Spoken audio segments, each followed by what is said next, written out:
देभ्यो नमः। सत्यार्थ प्रकाश के एकादश समोल्लास की 15वीं कक्षा। प्रकरण क्या चल रहा है कि महर्षि वैदिक अपने मत को प्रतिपादित करते हुए जो अन्य मतांतर है उनकी जो अच्छी बातें हैं उनकी विवेचना कर रहे हैं, और जो वेद विरुद्ध उनमें कुछ मान्यताएं हैं, कुछ प्रथाएं हैं, उनकी विवेचना कर रहे हैं। तो आज जहां से प्रारंभ हो रहा है, मेरे पास जो पुस्तक है उसमें 255 पृष्ठ संख्या से। तो आज बताएंगे कि स्वामी नारायण का मत कैसा है, ये प्रश्न है। तो महर्षि क्या कह रहे हैं, यादृशी शीतला देवी तादृशो वाहनाखर। जैसे गुसाई जी की धन हरण आदि में विचित्र लीला है, वैसी ही स्वामी नारायण की भी है। देखिए, एक सहजानंद नाम अयोध्या के समीप एक ग्राम का जन्मा हुआ था। वह ब्रह्मचारी होकर गुजरात, काठियावाड़, कच्छ, भुज आदि देशों में फिरता था। उसने देखा कि यह देश मूर्ख भोला भाला है, चाहे जैसे इनको अपने मत में झुका ले वैसे ही लोग झुक जाते हैं। वहां उसने अपने 2-4 शिष्य बनाए, उनसे आपस में सम्मति कर प्रसिद्ध किया कि सहजानंद जो है वो नारायण का अवतार है और बड़ा सिद्ध है, और भक्तों को चतुर्भुज मूर्ति धारण कर साक्षात दर्शन देता है। सो एक बार काठियावाड़ में किसी काठी अर्थात जिसका नाम दादा खाचर, गड्ढे का भूमिया मतलब जिमीदार था, उसको शिष्यों ने कहा कि तुम चतुर्भुज नारायण का दर्शन करना चाहते हो तो हम सहजानंद जी से प्रार्थना करें। उसने कहा बहुत अच्छी बात है। वह भोला आदमी था। एक कोठरी में सहजानंद ने सिर पर मुकुट धारण कर शंख चक्र अपने हाथ में ऊपर को धारण किया, और एक दूसरा आदमी उसके पीछे खड़ा रहकर गदा पद्म अपने हाथ में लेकर सहजानंद की बगल में से आगे को हाथ निकालकर चतुर्भुज के तुल्य बन ठन गए। दादा खाचर से उनके चेलों ने कहा कि एक बार आंख उठा के देख के फिर आंख मीच लेना और झट इधर को चले आना। जो बहुत देखोगे तो नारायण कोप करेंगे। अर्थात चेलों के मन में तो यह था ना कि हमारे कपट की परीक्षा ना कर लेवे। उसको ले गए। वे सहजानंद काला बद्दू और चलकते हुए रेशमी कपड़े धारण किए था, अंधेरी कोठरी में खड़ा था। उसके चेलों ने एकदम लालटेन से कोठरी को उजाला किया। दादा खाचर ने देखा तो चतुर्भुज मूर्ति दिखी, फिर झट दीपक को आड़ में कर दिया। वे सब नीचे गिर नमस्कार कर दूसरी ओर चले गए और उसी बीच में बातें की कि तुम्हारा धन्य भाग्य है, अब तुम महाराज के चेले हो जाओ। उसने कहा बहुत अच्छी बात है। जब लो तो फिर के दूसरे स्थान में गए, तब लो दूसरे वस्त्र धारण कर सहजानंद गद्दी पर बैठा मिला। तब चेलों ने कहा कि देखो अब दूसरा स्वरूप धारण करके यहाँ विराजमान है। वह दादा खाचर इनके जाल में फंस गया।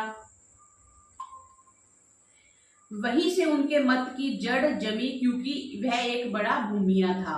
वहीं अपनी जड़ जमा ली, पुनः इधर उधर घूमता रहा, सबको उपदेश करता था, बहुतों को साधु भी बनाता था। कभी कभी किसी साधु की कंठ की नाड़ी को मलकर मूर्छित भी कर देता था, और सबसे कहता था कि हमने इनको समाधि चढ़ा दी है। ऐसी ऐसी धूर्तता में काठियावाड़ के भोले भाले लोग उसके पेच में फंस गए। जब वह मर गया तो इसके चेलों ने बहुत सारा पाखंड फैलाया। इसमें यह दृष्टांत उचित होगा कि जैसे कोई एक चोरी करता पकड़ा गया था, न्यायाधीश ने उसको नाक काटने का वो जो दंड दिया, तो हमने ये चर्चा पीछे भी करी थी कि नक कटों का एक समुदाय बन गया था।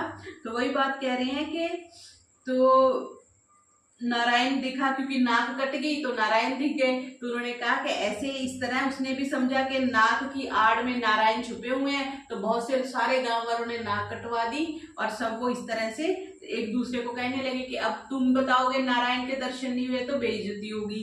तो इसलिए सब ये कहने लगे।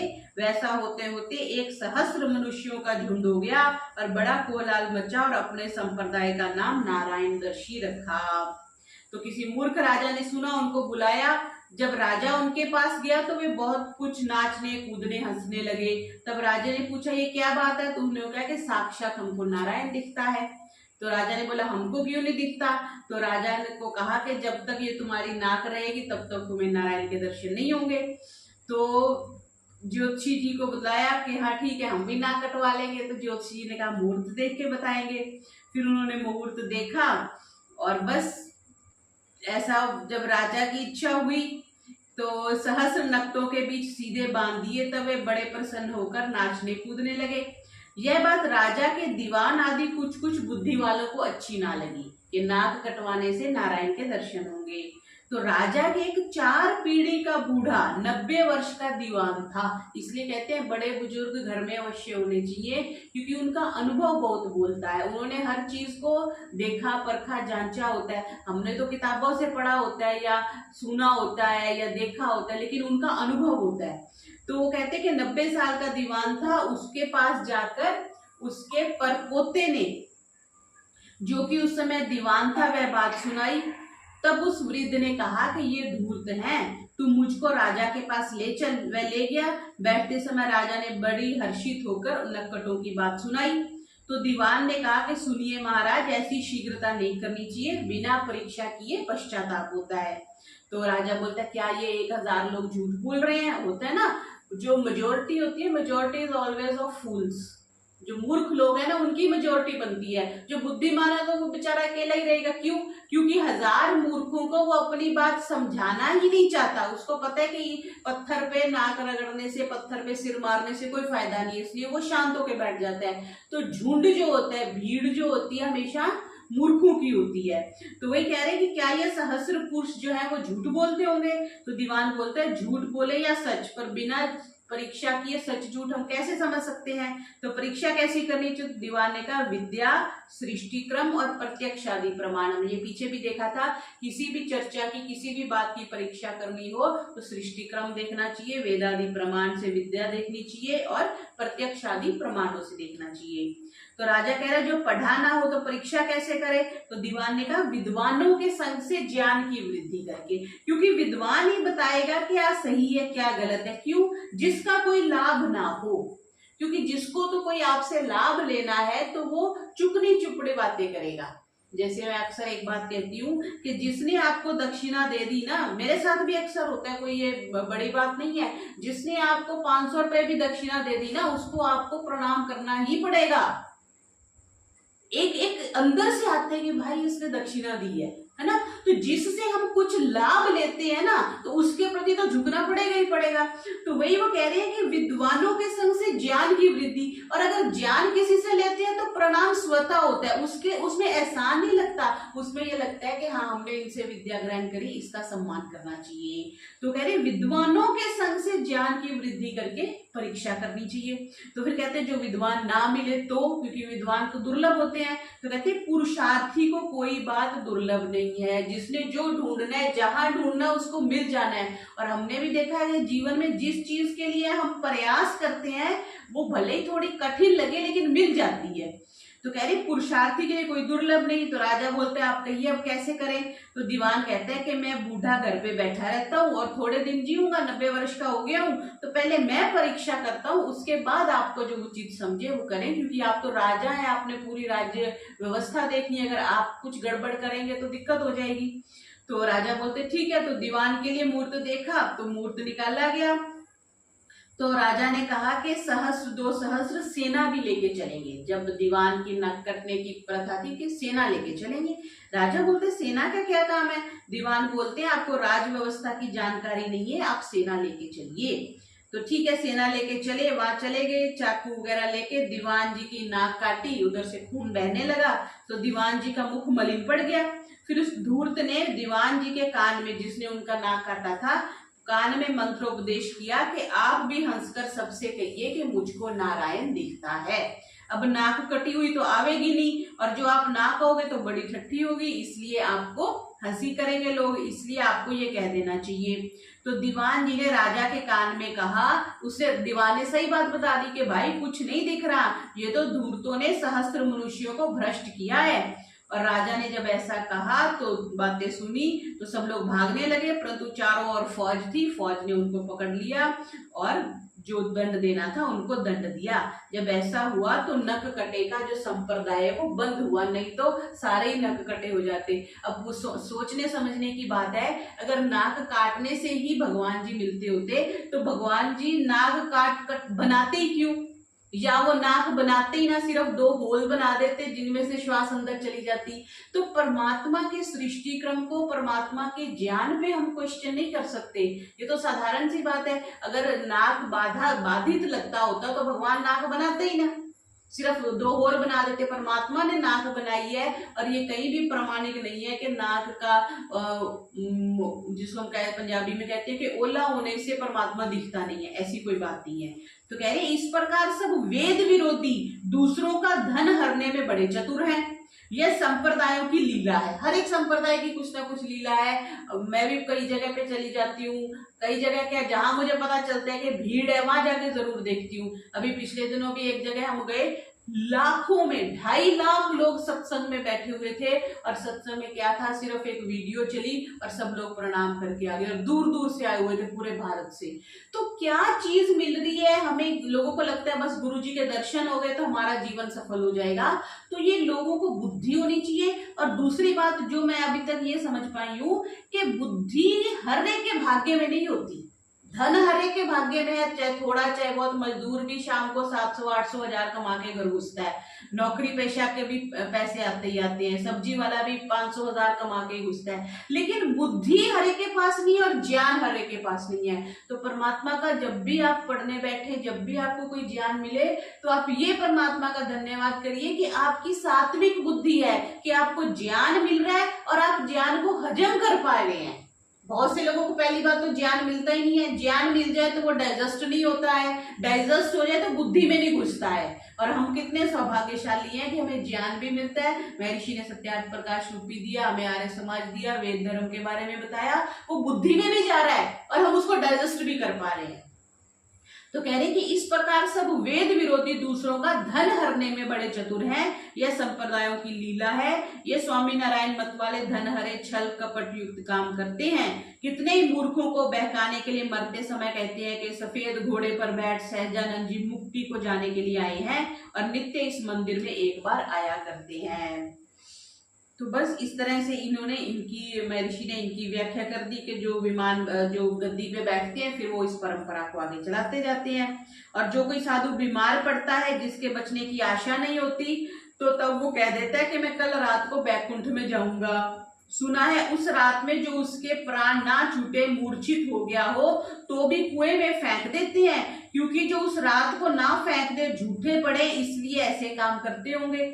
ऐसे ही जब गोकुलिया गोसाई मरता है तब उनके चेले कहते हैं कि गोसाई जी लीला विस्तार कर गए, कुछ इस तरह की बात बोलते हैं। तो जो इन गोसाई स्वामी नारायण वालों का उपदेश करने का मंत्र है वह एक ही है, श्री कृष्ण शरणम मम। इसका अर्थ ये करते हैं कि श्री कृष्ण मेरा शरण है, अर्थात मैं श्री कृष्ण के शरणागत हूं। परंतु इसका अर्थ श्री कृष्ण मेरे शरण को प्राप्त, अर्थात मेरे शरणागत हूं, ऐसा भी हो सकता है। ये सब जितने मत हैं वे विद्याहीन होने से ऊटपटांग शास्त्र विरुद्ध वाक्य रचना करते हैं, क्योंकि उनको विद्या के नियमों की जानकारी नहीं है। सो फिर कह रहे हैं एक और मत है माधव मत। तो कह रहे जैसे अन्य मतावलंबी हैं वैसे ही माधव भी हैं, क्योंकि ये भी चक्कर अंकित होते हैं। चक्कर अंकितों में इतना विशेष है कि रामानुज जी एक बार चक्कर अंकित, रामानुज जी का ये जो मंदिर है ना, जो हैदराबाद में अभी रिसेंटली जिसकी इनॉग्रेशन हुई है, तो रामानुज जी जो वो एक बार चक्कर अंकित होते हैं और माधव जो है वो वर्ष वर्ष में फिर चक्कर अंकित होते हैं। ये चक्कर अंकित कहाँ पर होते हैं ये देखना पड़ेगा। मेरे ख्याल से ये कहीं पर जैसे खुदवा देते हैं ना, वो हाथों पे आजकल ये लोग टैटू बनवाते हैं, कुछ ऐसा ऐसा प्रथा होगी, उसके बारे में वर्णन किया जा रहा है कि चक्रांकित कपाल में पीली रेखा और माधव काली रेखा लगाते हैं। चक्रांकित कपाल में, कपाल मतलब यही मस्तक हो गया, मस्तक पे कोई पीली रेखा लगाते हैं, कोई काली रेखा लगाते हैं। एक माधव पंडित से किसी एक महात्मा का शास्त्रार्थ हुआ था, तुमने यह काली रेखा और चांदला तिलक क्यों लगाया? तो कह रहे इसके लगाने से हम बैकुंठ जाएंगे। श्री कृष्ण का भी शरीर श्याम रंग था, इसलिए हम काला तिलक लगाते हैं। फिर कह रहे जो काली रेखा और चांदला लगाने से बैकुंठ जाते हो तो सब मुख काला करके ले आओ, तो कहाँ जाओगे? क्या बैकुंठ के पार उतर जाओगे? और जैसा श्री कृष्ण का सब शरीर काला था वैसे तुम भी शरीर काला कर लिया करो, और तब श्री कृष्ण का सादृश्य हो सकता है, इसलिए यह भी पूर्वों के सदृश है, ऐसी बात कहें तो। फिर कह रहे लिंग अंकित का मत कैसे है? कोई लिंग अंकित करते हैं जैसा चक्र अंकित का है, जैसे चक्र अंकित चक्र से दागे जाते और नारायण के बिना किसी को नहीं मानते, वैसे जो लिंग अंकित लिंग आकृति से दागे जाते हैं वे बिना महादेव के किसी को नहीं जानते। ठीक है जी। तो ये जो लिंग निशान बना है ये शिव जी को मानने वालों को, महादेव को मानने वाले का, और जो चक्र है वो विष्णु जी को मानने वालों का है। इनमें विशेष यह है कि लिंग अंकित पाषाण का एक लिंग सोने और चांदी में मड़वा के गले में डालते हैं, और जब पानी भी पीते हैं तब उसको दिखा के पीते हैं, और उनका भी मंत्र शैव के तुल्य रहता है। ये किसी लिंग अंकित मत की बात कर रहे हैं। फिर आगे ब्रह्म समाज और प्रार्थना समाज क्या है। ब्रह्म समाज और प्रार्थना समाज तो अच्छा है या नहीं, ये प्रश्न किया। तो महर्षि क्या कह रहे हैं कि कुछ बातें अच्छी हैं और बहुत सी बातें जो है वो बुरी हैं। क्यों? क्योंकि ब्रह्म समाज और प्रार्थना समाज सबसे अच्छा है क्योंकि इसके नियम बहुत से अच्छे हैं। उत्तर क्या दे रहे हैं कि नियम सर्वांश में अच्छे नहीं है, क्योंकि वेद विद्याहीन लोगों की कल्पना सर्वथा सत्य के ऊपर हो सकती है। जो कुछ ब्रह्म समाज प्रार्थना समाजियों ने ईसाई मत में मिलने से थोड़े मनुष्यों को बचाया, प्रार्थना समाज और ब्रह्म समाज के होने से बहुत से लोग ईसाई बनने से बच गए, रुक गए। कुछ पाषाण आदि मूर्ति पूजा को भी हटाया इन्होंने, अन्य जाल ग्रंथों के फंदे से कुछ बचाए, इत्यादि अच्छी बातें हैं। परंतु इन लोगों में स्वदेश भक्ति बहुत न्यून है।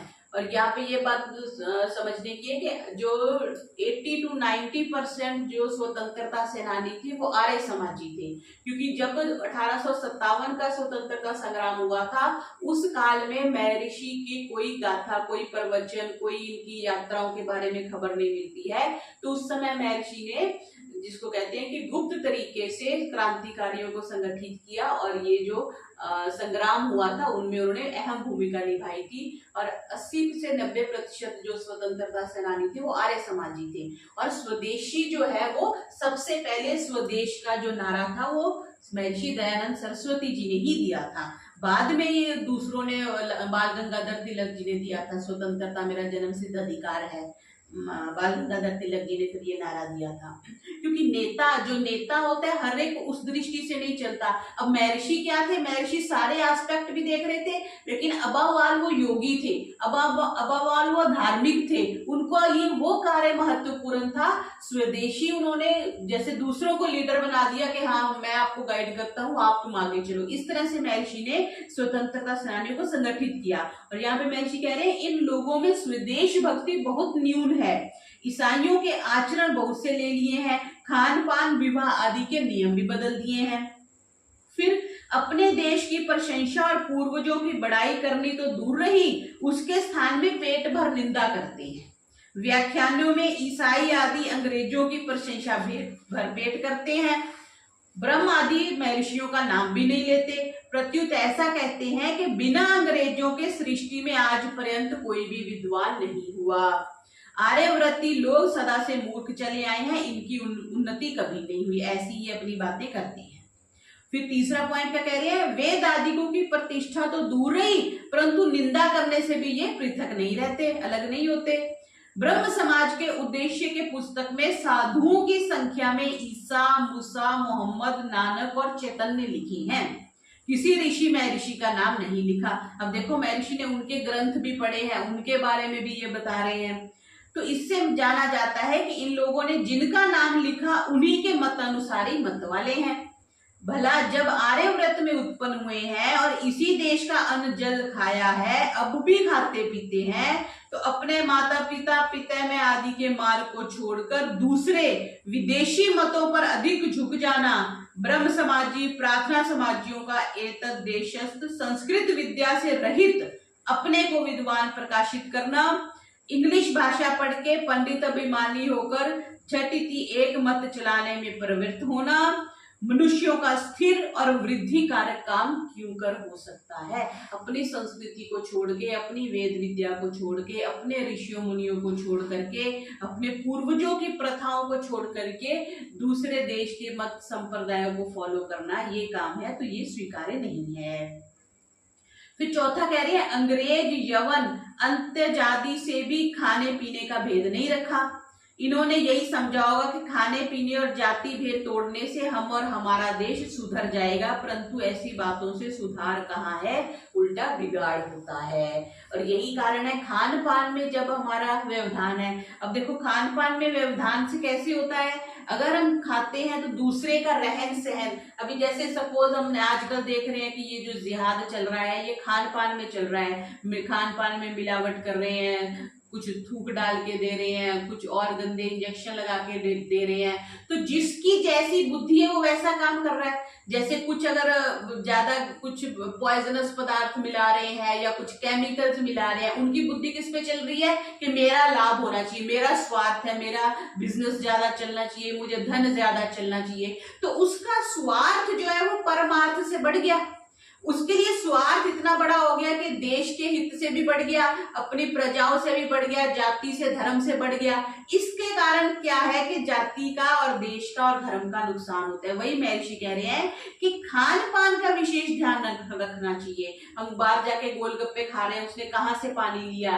बाहर की सब्जी खा रहे हैं, उसने कहाँ से पानी लेके गए, घर में हम कितनी शुद्धता से बनाते हैं, बार बार हाथ धोते हैं, वहां वो बंदा नहाया नहीं नहाया, कपड़े धोए नहीं धोए, हाथ धोए नहीं थे, किस तरह का भोजन। अच्छा डेकोरेटिव सामने आता है। और एक दिन पहले मैं उसकी शेफ की इंटरव्यू पढ़ रही थी, वो कह रही थी जितने भी 5 स्टार होटल्स हैं उसमें जितना भी वेजिटेरियन फूड है सब में वो एग का वो कुछ छोंक लगाते हैं टेस्ट बढ़ाने के लिए।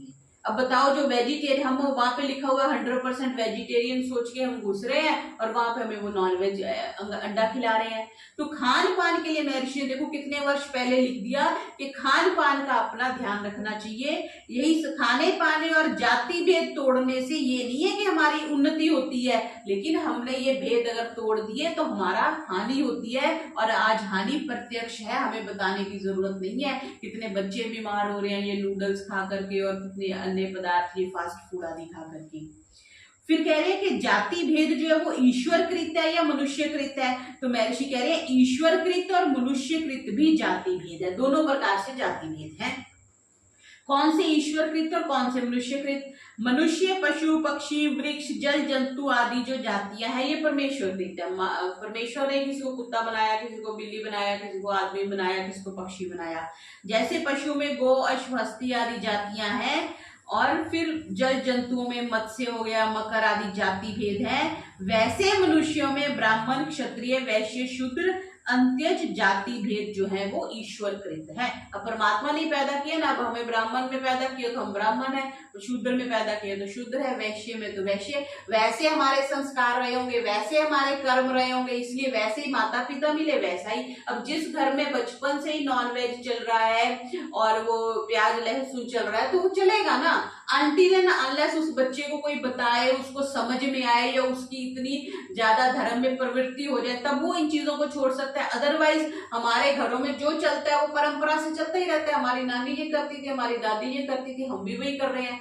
तो ये जो है ईश्वरकृत है। हमें जिस जाति, आयु और भोग, योग दर्शनकार यही कहते हैं ना कि ये सारे हमें अपने कर्मों के हिसाब से मिलते हैं, कर्माशय के हिसाब से मिलते हैं। जाति भी हम मनुष्य बनेंगे, कुत्ता बनेंगे, किसमें बनेंगे।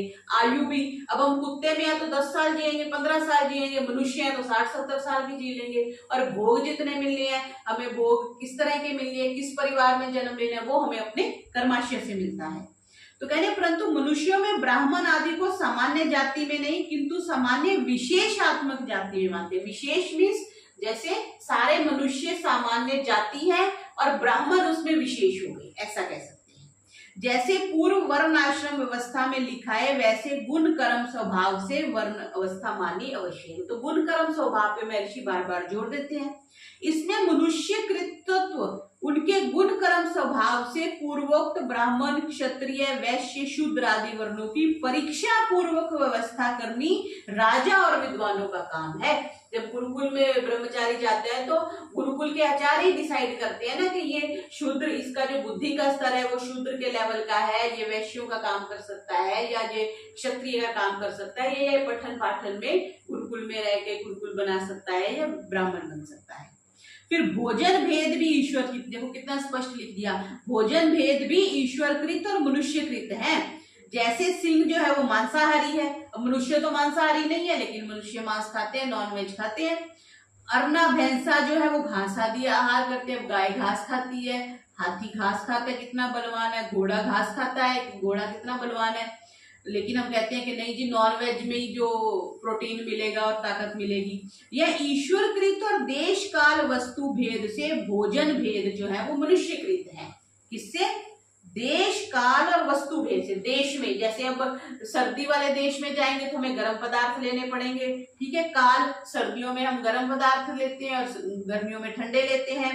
वस्तु के भेद से भी, जैसे हम फल खा रहे हैं तो उसका भेद आ जाएगा, कुछ लिक्विड्स ले रहे हैं उसका भेद आ जाएगा। ये जो भेद है ये मनुष्यकृत है। फिर कह रहे देखो, यूरोपियन लोग मुंडे, जूते, कोट, पतलून पहनते हैं, होटल में सबके हाथ का खाते हैं। ये देखो वही बात आ गई ना, इसलिए अपनी बढ़ती करते जाते हैं कि उनकी बढ़ाई हो रही है, क्योंकि वो जूता पैंट पहनते हैं और वो होटल में खाते हैं। तो कह रही ये तुम्हारी भूल है, इसको अच्छे से समझेंगे और इसको टिक करके पढ़ेंगे भी कि यह तुम्हारी भूल है, क्योंकि मुसलमान अंत्यज लोग सबके हाथ का खाते हैं, पुनः उनकी उन्नति क्यों नहीं होती। जो यूरोपियन में बाल्यावस्था में विवाह न करना, लड़का लड़की को विद्या सुशिक्षा करना कराना, स्वयंवर विवाह होना, बुरे बुरे आदमियों का उपदेश नहीं होता। वे विद्वान होकर जिस किसी के पाखंड में नहीं फंसते और जो कुछ करते हैं वे सब परस्पर विचार और सभा से निश्चित करके करते हैं। अपनी स्व जाति की उन्नति के लिए तन मन धन और व्यय करते हैं, आलस्य को छोड़ के उद्योग करते हैं। आजकल जापानीज का हिरोशिमा नागासाकी वाली बात के बाद कितना उन्होंने पुरुषार्थ किया कि पूरी मार्केट पर उनका अधिकार है। तो वही महर्षि कह रहे हैं कि ये फालतू की बातें नहीं करते, बुरे बातें नहीं करते, इसलिए वो तरक्की करते हैं। देखो, अपने देश में बने हुए जूते को कार्यालय और कचहरी में जाने देते हैं, इस देशी जूते को नहीं। ऐसा शायद पहले रहा होगा कि देशी जूता नहीं पहन के जा सकते, जो उनके विदेशी जूते हैं वो पहन के जाते हैं। इतने में ही समझ लो कि अपने देश के बने जूतों का भी कितना मान प्रतिष्ठा करते हैं, कि वो कहते हैं कि आपने मतलब ऑफिस में आना है तो हमारे देश का बना हुआ जूता होना चाहिए। उतना ही अन्य देशस्थ मनुष्यों का नहीं करते, मतलब दूसरे देश के मनुष्यों का भी इतना सम्मान नहीं करते जितना अपने देश के बने हुए जूतों का करते हैं, ये बता रहे हैं। देखो, कुछ 100 वर्षों से ऊपर इस देश में आए यूरोपियनों को हुए, आज भी ये लोग मोटे कपड़े पहनते हैं जैसे कि स्वदेश में पहनते थे। जब वो भारत में आ गए, भारत में तो इतनी सर्दी नहीं है जितनी यूरोप में होती थी, पर महर्षि कह रहे हैं यहाँ पर भी वो उतने ही मोटे कपड़े पहनते हैं, परंतु अपने देश का चाल चलन नहीं छोड़ा। हमने छोड़ दिया। आजकल बाहर निकलो तो कहीं लगता है कि हम भारत में घूम रहे हैं, सब पैंट शर्ट में मिलेंगे, लगता है कि हम किसी क्रिश्चियन देश में घूम रहे हैं, ईसाई देश में घूम रहे हैं। भारत की धोती तो स्त्रियों ने तो फिर भी साड़ी की परंपरा को कुछ बचा के रखा है, लेकिन पुरुषों ने तो धोती बिल्कुल ही छोड़ दी। आचार्य धर्मवीर जी बिल्कुल सही कहते थे कि ये कटी वस्त्र पहनते हैं और कटी वस्त्र के बाद सीधा इनको धोती बांधनी सिखाते नहीं है, सीधा ये पैजामा पहनना शुरू कर देते हैं, और पैजामा छोड़ो अब तो पैंट, और पैंट के बाद अब तो निक्कर पे आ गए हैं। तो ये सबसे ज्यादा जो डाउनफॉल हुआ है वो ड्रेस कोड में, हमारी ये जो पहरावे में हुआ है वो पुरुषों में हुआ है। स्त्रियां तो फिर भी, स्त्रियों में भी हुआ है, वो दूसरे में आ गए, लेकिन फिर भी धोती तो बिल्कुल ही समाप्त हो गई। तो महर्षि वही कह रहे हैं, अपने देश का चाल चलन नहीं छोड़ा ईसाइयों ने आके भारत में। और अगर हम पुरानी फोटो देखें या पुरानी कोई मूवी देखें तो इतने घुटनों तक वो जूते पहनते थे। अगर आपने सेना देखी हो या कुछ ऐसा, तो इतने बड़े बड़े जूते का क्या मतलब है। यहाँ तो गर्मी वाला देश है, पर क्योंकि वो अपने ठंडे देशों में पहनते थे इसलिए यहाँ के भी पहनते हैं। तो तुम में से बहुत लोगों ने उनका अनुकरण कर लिया, इसी से तुम निर्बुद्धि और वे बुद्धिमान ठहरते हैं। जो दूसरे को फॉलो करता है, यहाँ पे तो गर्मी है, यहाँ पे रहन सहन देखो, पहले हमारे लोग घाघरा पहनते थे या धोती पहनते थे या साड़ी पहनते थे, क्योंकि यहाँ पे गर्मी है। और निचले के नाभि के निचले अंग अगर खुले में रहते हैं तो उनके रोग कम होते हैं, स्त्रियों के रोग कम होते हैं, इसलिए वो साड़ी आदि पहनती थी। लेकिन अब वो जीन्स पहनती है, टाइट पहनते हैं, इसलिए इतनी ज्यादा समस्याएं हैं। तो अनुकरण करना किसी बुद्धिमान का काम नहीं है, नकल तो करनी चाहिए लेकिन अकल से करनी चाहिए। और जो जिस काम पर रहते हैं उसको यथोचित करता है, आज्ञानुवर्ती बराबर बने रहते हैं। अपने देश वालों को व्यापार आदि में भी सहायता करते हैं, ये जो उनकी बात कर रहे हैं, जो फॉरेनर्स हैं, जो अपनी परंपरा को नहीं छोड़ते। तो इत्यादि गुणों और अच्छे अच्छे कर्मों से उनकी उन्नति है। मुंडे, जूते, कोट, पतलून होटल में खाने पीने आदि साधारण और बुरे कामों से नहीं बढ़े हैं। वो बढ़े किससे हैं? अपनी देशभक्ति से, अपने स्वदेशी पहरावे, स्वदेशी फूड आदि से। इनमें जाति भेद भी है। जब कोई यूरोपियन चाहे कितने बड़े अधिकार पद प्रतिष्ठित हो, पर किसी अन्य मत वालों की लड़की, वो यूरोपियन की लड़की अन्य देश वालों से विवाह कर लेती है, तो उसी समय उसका निमंत्रण साथ बैठकर खाने और विवाह आदि को अन्य लोग बंद कर देते हैं। ऐसा तब रहा होगा। ये जाति भेद नहीं तो क्या है? और तुम ये मुसलमानों का भी, हमारे तो ये कहते हैं ना कि हिंदुओं में जाति प्रथा है, जाति प्रथा है। मुसलमानों में भी बहुत सारी जातियां हैं, ईसाइयों में भी बहुत सारी जातियां, ईसाइयों में भी कुछ ये कैथोलिक है और कुछ वो दूसरे हैं, वो एक दूसरे के कट्टर विरोधी हैं। तो वही बात कह रहे हैं कि ये जाति भेद हर धर्म मत संप्रदाय में है। और तुम भोले भाले लोगों को बहकाते हो कि हमें जाति भेद नहीं है, तुम अपनी मूर्खता से मान भी लेते हो। इसलिए जो कुछ करना सोच विचार कर करना चाहिए, जिसमें पुनः पश्चाताप ना करना पड़े। तो महर्षि पूरी कितने विस्तार से हर एक छोटी छोटी बात को, पहरावे को, फूड को लेकर के आज उन्होंने बताया कि अपना पहरावा, अपना खान पान ही सर्वोत्तम है और देश काल परिस्थिति के अकॉर्डिंग होना चाहिए। तो आज का पाठ नहीं रखते हैं।